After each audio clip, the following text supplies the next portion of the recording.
क्रांती news, आवाज सर्वसामान्यांचा।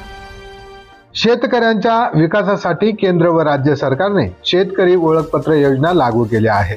या योजनेअंतर्गत शेतकऱ्यांना शेतजमिनीशी संबंधित डिजिटल ओळख क्रमांक देण्यात येणार आहे। याबाबत मंडळ अधिकारी सोनाली कोल्हे यांच्या मार्गदर्शनाखाली वाडी बुद्रुक येथे जनजागृती कार्यक्रम आयोजित करण्यात आला। या कार्यक्रमात श्रीमती कोल्हे यांनी शेतकरी ओळखपत्राचे फायदे आणि त्यासाठीच्या प्रक्रियेची सविस्तर माहिती दिली। शेतकरी ओळखपत्राचे महत्त्व अधोरेखित करताना कोल्हे यांनी शेतकऱ्यांना सांगितले की पीक कर्ज ओळखपत्राचा उपयोग डिजिटल पीक कर्जासाठी होईल। पीक विम्यासाठी ओळखपत्र अनिवार्य आहे। पीएम किसान योजनेचा लाभ घेण्यासाठी शेतकरी ओळखपत्र क्रमांक गरजेचा आहे। सरकारी अनुदान, कृषी विभागाच्या विविध योजनेतील अनुदान थेट बँक खात्यात डीबीटी मिळवण्यासाठी ओळखपत्र आवश्यक आहे।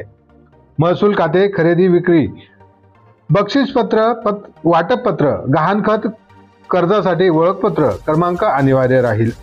कृषी व्यवहार, शेती संदर्भातील व्यवहारांसाठी शेतकरी ओळखपत्र क्रमांक महत्त्वाचा ठरेल। महिला शेतकऱ्यांसाठी मंडळ अधिकारी कोल्हे यांनी हळदी कुंकवाचा कार्यक्रम आयोजित केला।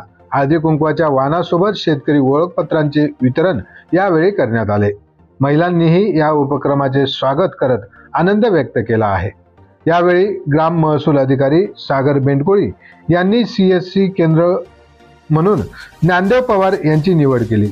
शेतकऱ्यांना मंडळ अधिकारी यांच्या हस्ते जागेवरच ओळखपत्र वितरित करण्यात आले। कार्यक्रमाला सरपंच दुर्गा पवार, रामराव पगार, अरुण निकम यांच्यासह गावातील शेतकरी व महिलांची मोठ्या प्रमाणावर उपस्थिती होती। महाराष्ट्र क्रांती न्यूज साठी प्रतिनिधी योगेश निकम, कळवण। तयार झालं तर त्यावेळेला आपल्याला काय वाटत होतं तर काय आधार कार्ड काढू पण ते आज कुठलीही गोष्ट करायला गेलं तर तुम्ही काही आधार कार्ड शिवाय तुमचं काही पान हलतंय का कुठल्या कामाचं? आधार कार्ड आपल्याला लागत आहे। तसं ही पण फार्मर आयडी भविष्यात आपल्याला त्याच कामासाठी त्याच उपयोगासाठी येणार आहे। म्हणजे ते खूप महत्त्वाचं होणार आहे तो आयडी। तर आपल्याला त्याचं फार्मर आयडी तुमचं पीएम किसानचे जे हप्ते येत आहेत तुम्हाला तर ते हप्ते तुम्हाला फार्मर आयडी शिवाय तर मिळणार नाही। तुमचं पीक विमा झाला, तुमचं शेतीचं नुकसान झालं, त्याचं अनुदान आलं, त्या फार्मर आयडी शिवाय तुम्हाला मिळणार नाही।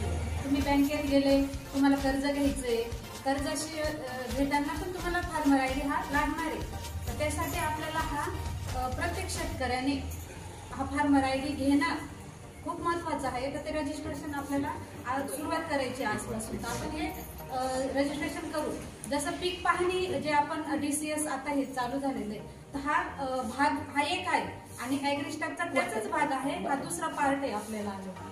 तर आपण हे फार्मर आयडीचं काम आजपासून सुरू करूया जेणेकरून तुम्हाला कुठल्याही गोष्टीसाठी भविष्यात जसं आधार कार्डचं मी तुम्हाला सांगितलं की त्या आधार कार्डनुसारच या फार्मर आयडीचं पण तोच मुद्दा आपल्याला येणार आहे आणि त्याचं जशी जरूरत आहे आधार कार्डची तशीच आपल्याला फार्मर आयडीची सुद्धा जरूरत आहे। तर ते आपण रजिस्ट्रेशन करून तुम्ही सेल्फ रजिस्ट्रेशन स्वतः केलं तरी चालणार आहे। सीएससी सेंटरवाले बसलेले आहेत ते पण चालेल, तुम्हाला मोफत आहे, तुम्हाला पैसे देण्याची गरज नाही। तुम्ही हे फार्मर रजिस्ट्रेशन मोफत करायचं आहे। त्यांचं अनुदान ते त्यांना रजिस्ट्रेशननुसार सीएससी केंद्रांना भेटणार आहे। त्यामुळे म्हणजे तुम्हीच नाही, तुमच्या घरातले असतील, कोणी असेल, शेजारी गावात तुमच्या ओळखीच्या पाळखीचे कोणीही असतील तर त्यांना पण ते रजिस्ट्रेशन करायला सांगा।